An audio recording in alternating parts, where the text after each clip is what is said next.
In today's video, I'm going to teach you how to upload CSV file on Salesforce. We'll walk through a clean, reliable way to bring your data into Salesforce using the Data Import Wizard in Lightning Experience. Before we start, make sure your CSV is tidy.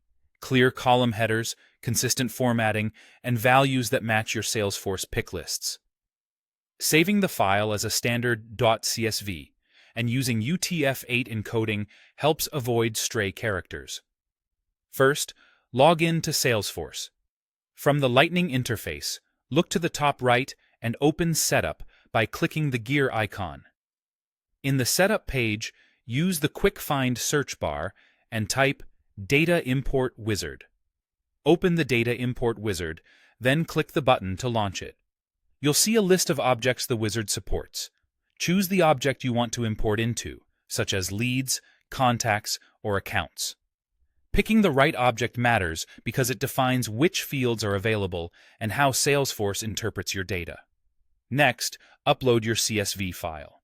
You can drag and drop it into the upload area or click to browse and select the file from your computer.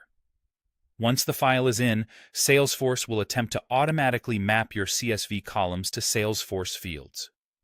It does this by comparing your header names to field labels, so good headers pay off. Take a moment to review the field mappings. If something didn't match, adjust the mappings manually by selecting the correct Salesforce field for each column.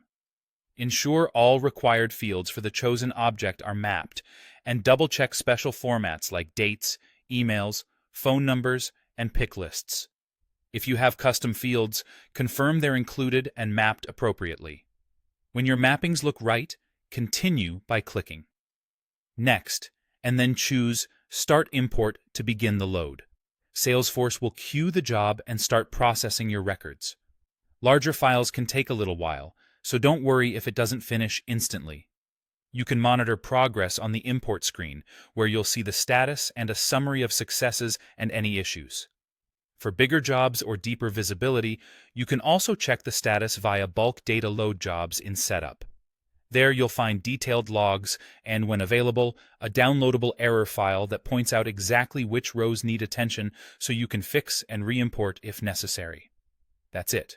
By logging in, launching the Data Import Wizard, choosing your object, uploading the CSV, confirming mappings, and starting the import, you can move your data into Salesforce with confidence and clarity.